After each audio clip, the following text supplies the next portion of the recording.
আসসালামু আলাইকুম ওয়া রাহমাতুল্লাহ। প্রিয় ভাই ও বোনেরা, আজকের এই ব্লগ ভিডিওতে আমরা শুনবো আল্লাহর রহমতের একটি অনুপ্রেরণাদায়ক গল্প। একজন মানুষ ছিলেন যিনি জীবনের প্রতিটি মুহূর্ত গুনাহে ভরে ফেলেছিলেন।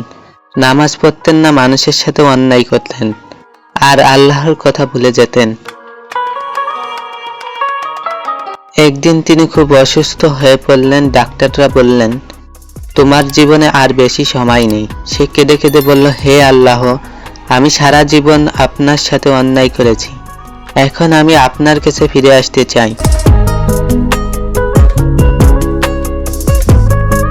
তখন একজন আলেম তাকে বললেন, ভাই, আল্লাহর দরজা সবসময় খোলা। তুমি যদি সত্যিকারের তাওবা করো, আল্লাহ তোমাকে ক্ষমা করবেন। সে চোখের পানি ফেলে সিজদায় পড়ে গেল আর বলল, হে আল্লাহ, আমাকে মাফ করে দিন, আমি আর কখনো গুনাহ করব না।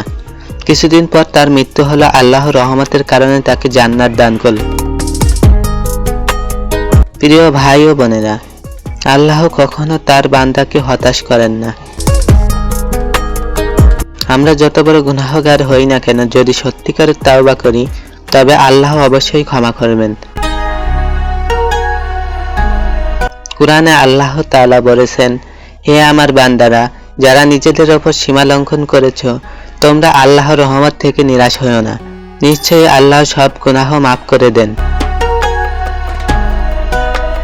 ভাই ও বোনেরা, যদি ভিডিওটি ভালো লেগে থাকে তাহলে লাইক, কমেন্ট আর শেয়ার করতে ভুলবেন না। আমাদের চ্যানেল সাবস্ক্রাইব করুন। ইনশাআল্লাহ আমরা নিয়মিত ইসলামিক ব্লগ ভিডিও নিয়ে আসব।